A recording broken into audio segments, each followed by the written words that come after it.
Всем привет! И как всегда для вас видео без лишних слов. Сегодня мы будем делать коррекцию, укрепление ногтей с помощью стекловолокна. Ногти, которые мы нарастили с помощью стекловолокна, носились ровно 2 месяца. Никакой ноготь не сломался. И могу с уверенностью сказать, что способ наращивания стекловолокном действительно намного прочнее, чем наращивание обычным гелем. Снимаем старый материал, и я покажу, как можно сделать коррекцию с помощью стекловолокна. Мы полностью сняли старый материал, зашлифовали ноготок и обрезали кутикулу. И ноготь полностью готов к новому покрытию. Для начала мы берем праймер, который сохнет пару секунд на воздухе. Хорошо отжимаем кисточку, убирая лишний праймер, и тонким слоем покрываем только часть натурального ногтя. Затем берем подходящую для ваших ногтей базу. У меня это универсальная база для геля и гель-лака. Тонким слоем и втирающими движениями покрываем весь ноготок. Хорошо отжатой кисточкой прокрашиваем ноготь около кожи. Также возле кожи делайте отступ в 1 мм, чтобы база не затекала на кутикулу и в последующем не образовывались отслойки. Просушиваем базу в лампе. После этого подготавливаем смесь для коррекции из стекловолокна. Я беру файбергладс, который поделенный на кусочки. Ссылку скину в описании под видео. Можно использовать абсолютно любое стекловолокно. И в палитру маленькими отрезками нарезаю данный материал. Естественно, нити не нужно делать одинакового размера, они просто должны быть мелко нарезаны. После нарезки стекловолокна берем базу. И в нарезанный материал добавляем несколько объемных капель базы. Базу можно использовать абсолютно любую. Смешиваем 2 ингредиента до получения однородной массы. Также можно стекловолокно нарезать в баночку с трехфазным или однофазным гелем, чтобы усилить его. Нарезали стекловолокно, смешали с гелем, и у вас получился готовый гель, усиленный благодаря нитям файбергладс. Набираем кисточкой полученную смесь. Видим, здесь база с мелкими ворсинками.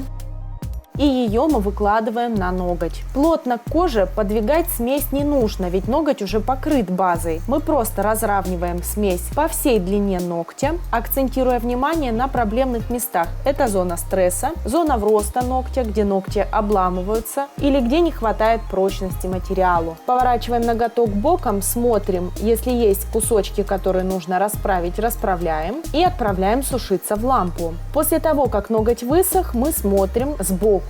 Так как ноготь длинный, правильности архитектуры здесь нет, поэтому нам нужно делать дополнительное выравнивание, которое можно сделать базой, либо же покрываем любым другим моделирующим гелем. Я взяла однофазный гель средней вязкости. Им удобно делать выравнивание. Тонким слоем покрываем весь ноготь. После этого набираем каплю геля и этой каплей распределяем по ноготку, формируя правильную архитектуру ногтя. Кончиком кисточки хватаем нити геля и распределяем его по форме ногтя, чтобы в последующем после сушки было меньше опила. После этого снова сушим ногти в лампе. Ноготь высох. Безворсовой салфеткой мы снимаем липкий слой. Теперь переходим к опилу. Убираем лишнюю длину и выравниваем кончик ногтя. После этого от уголка до зоны вроста ногтя подставляем пилочку под углом 45 градусов и выравниваем прямую. То же самое от уголка до зоны вроста ногтя делаем с другой стороны. И после этого 2 уголка на кончике ногтя сглаживаем, делая плавный переход. Глядя на ноготь сбоку, видим, что он слегка опускается вниз, поэтому нам нужно выровнять прямую. Подставляем пилочку под ноготок и опиливаем, приподнимая тем самым кончик ногтя. Ноготь ровный, с правильной архитектурой. Для стопроцентной уверенности, что ногти ровные, гладенькие, можете сверху зашлифовать ногти бафиком. После я беру гель-лак фирмы Coco номер 819. Хорошо отжатой кисточкой я покрываю основную часть ноготка. Затем аккуратненько подхожу к кутикуле и боковым валикам, но оставляю отступ приблизительно 2-3 мм. Затем беру кисть-лайнер без геля и аккуратно цвет гель-лака стягиваю под кутикулу и боковые валики, тем самым прокрашивая плотно под кожу. Сушим в лампе. После просушки повторно покрываем ноготь гель-лаком, чтобы цвет не светил, а был насыщенным. сушим. Ноготь мы покрыли топом.